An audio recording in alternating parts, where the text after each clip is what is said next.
안녕하세요. 월세고스TV의 최영식입니다. 네, 오늘 알려주실 내용은 무엇인가요? 예, 오늘은 저희가 이제 강의 계속 진행해 왔잖아요. 오피스텔과 상업용 부동산을 나눠가지고 투자 전에 반드시 알아야 될 내용을 상업용 부동산 오늘 세 번째 편을 준비했습니다.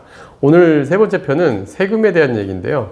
우리가 상업용 부동산 투자하기 전에 반드시 알아야 될 세금도 여러 가지가 있는데 그 중에 가장 먼저 이제 상가를 투자하거나 사게 되면 제일 먼저 맞닥뜨릴 세금이 바로 부가가치세입니다.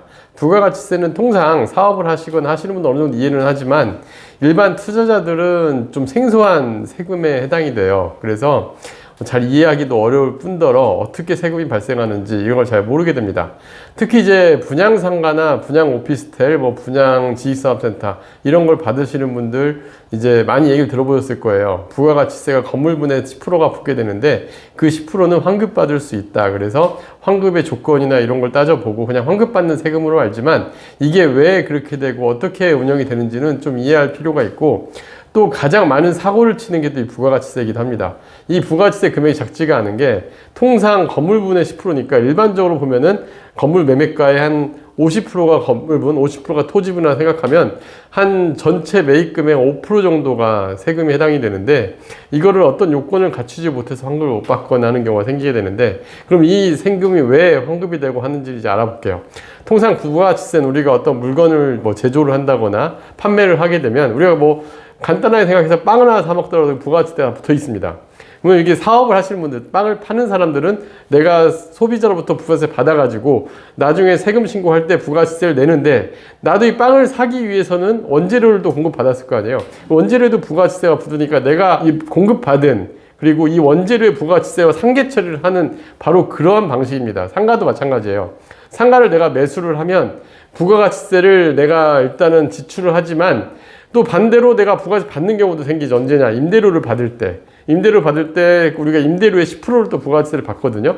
그래서 이게 환급 대상이 되는 건데 이 환급 대상이 되는 주요 조건 첫 번째, 그러면은 우리가 부가가치세를 내고 받고 하는 정확하게 정부에서 제공하는 바대로 한계 처리를 할 수 있는 조건이 뭐냐면 첫 번째 사업자 등록을 해야 되고 일반인 과세 사업자가 돼야 됩니다. 그러니까 사업자 중에 부가가치세 면세 사업자가 있어요. 이건 뭐냐면 주택 같은 경우가 대표적인 예고요. 병원이나 학원 같은 경우도 면세 사업자입니다. 이럴 때는 환급이 원칙적으로 불가능합니다. 두 번째, 이제 우리가 과세 사업 대상을 이 주거용 건물 임대업으로만 사용을 해야 돼요. 만약에 내가 상가를 매입했거나 특히 오피스텔 같은 게 이런 일이 많이 생기는데 주택 임대업으로 한다거나 아니면 내가 주거로 직접 사용한다거나 할 때는 면세 사업에 해당하다 보니까 여기에는 부가가치 환급이 불가능합니다. 그래서 특히 오피스텔 투자자분들은 주택임대사업자 등록하시는 분들은 부가가치세 환급이 안 된다. 이걸 알고 계셔야 됩니다. 그리고 세 번째는 부가가치 환급을 받기 위해서는 그러니까 분양주 여러분들이 만약에 오피스텔을 분양을 받거나 하게 되면은 그 시행사로부터 분양가에 대한 세금계산서를 받게 돼. 이 세금계산서가 있어야 또 부가가치세 환급도 가능하니까 이 세 가지 요건은 알아두고 계시는 게 좋을 것 같습니다. 자, 그러면 어떻게 환급이 되는지 절차를 보여드릴게요. 분양상가 한 곳을 제가 예를 들어드리겠는데 매매가가 3억 1,000짜리 상가입니다. 근데 여기는 대지가는 1억 2,700, 건물가는 1억 6,600으로 맨 처음에 세팅이 돼 있었고 이 건물가의 10%인 1,663만 원이 우리가 부가가치세가 되는 거고 요거는 환급 대상이 됩니다. 왜냐하면 상가니까 일반 사업자 등록을 했을 경우에요. 그러면은 1,600만 원 한꺼번에 내는 게 아니라 우리가 보통 보면은 분양가 3억 1,000이면 계약금 10%, 중도금 해당 10%씩이 들어가잖아요. 그럼 3,100만 원을 내면 이 중에 부가가치세가 166만 원이 포함이 되어 있는 겁니다. 그래서 매번 낼 때마다 세금계산을 받고 이거를 환급 신청을 하면 환급을 받게 되는 이제 절차를 진행이 되죠. 그러니까 한 번에 받는 게 아니고 사업자 등록을 하면 어쨌든 매번 부가세 신고를 하고 그리고 매번 환급을 받게 되는 이런 절차를 거치게 되는데 여러분들 이때 주의사항 우리가 분양을 받으면 부가가치세 환급을 받기 위해서는 반드시 20일 이내에 사업자 등록을 하는 게 중요합니다.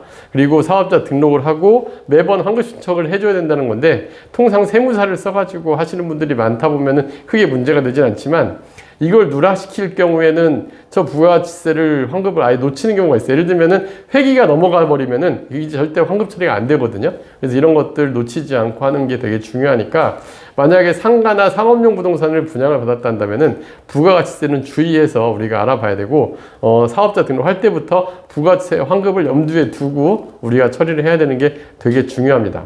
그럼 매매 상가는 어떻게 되느냐? 우리가 기존의 매물을 살 때 부가가치세 처리를 어떻게 하냐면 많은 분들이 부가가치세를 거의 무시하고 사고를 치는 경우가 많아요. 예를 들면 우리가 매매 상가를 살 때 그 임대사업자가 임대사업자에 넘길 때는 보통 포괄양수도라 그래가지고 부가가치세 별도로 매매 계약을 합니다. 예를 들면 지금 제가 1억 9천짜리 사무실 매매 계약서를 하나 보여드리면 1억 9천의 매매가인데 여기에 분명히 특약사항에 본 매매금 부가가치세 별도고 부가가치세는 만약에 이걸 발행을 할 경우에는 매수인이 납부를 해야 된다. 그럼 부가가치세 계산을 해야 되잖아요. 이거 계산식이 좀 복잡합니다. 그래서 통상적으로는 임대사업자 물건은 임대사업자가 사는 경우로 해서 포괄 양도양수로 해서 부가가치세 별도 정산하지 않고 하는 경우가 많은데 그러면 부가가치세 계산이 왜 복잡한지 설명을 드릴게요.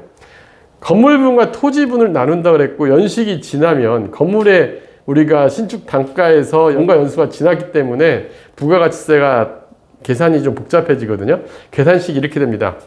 일단은 토지분을 분리를 해야 되잖아요. 토지분은 우리가 공시지가라는 게 있습니다. 공시지가에 대지지분을 곱하면 토지에 우리가 공시 단가가 나와요. 그러면 여기가 대지지분 6.24제곱미터였으니까 1억 9천 중에 5,083만 1,040원이 토지의 공시지가고요. 그럼 건물의 가격을 또 구해야 되잖아요. 건물 가격이 10%가 부가가치세니까 건물의 가격은 매년 건물 기준시가 계산 방법이 다른데 아까 2021년에 매입한 오피스 같은 경우는 그 당시에 건물 단가 기준액이 제곱미터가 74만 원 그리고 설경 콘크리트 구조에다가 용도지수, 위치지수 이런 걸 감안해가지고 했을 때 6,520만 4,540원이 건물의 공시가격이 됩니다. 저 계산식대로 하면 여러분들 이거 계산을 할 필요가 굳이 없어요. 이거는 여러분들이 계산이 어려웠기 때문에 직접 계산할 내용이 아니고 세무서에다가 물어보면 이거 계산해서 알려줍니다.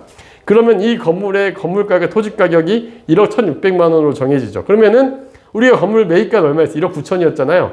이걸 토지와 건물도 나눠줘야 됩니다. 나눠주면 1억 9천을 1억 1,600만 원분의 5천만 원에서 토지 가격을 계산을 하고 1억 9천에 대해서 1억 1,600분의 6,500을 나눠서 1억 600의 건물 가격이 나오게 됩니다. 그러면 1억 600의 10%인 1,060만 원 정도가 부가가치세가 계산이 되는 거죠. 그럼 요거를 원래는 내가 만약에 매수자라 한다면은 아까 1억 9천에서 1,660만 원을 별도로 계산해가지고 내가 먼저 세무서에 당국에 납부를 하고 잔금 후에 납부를 하고 세금계산서를 발급을 받은 다음에 매도인으로 발급을 받은 다음에 다시 환급 신청을 해서 환급을 받는 이런 방식으로 처리하는 게 정석.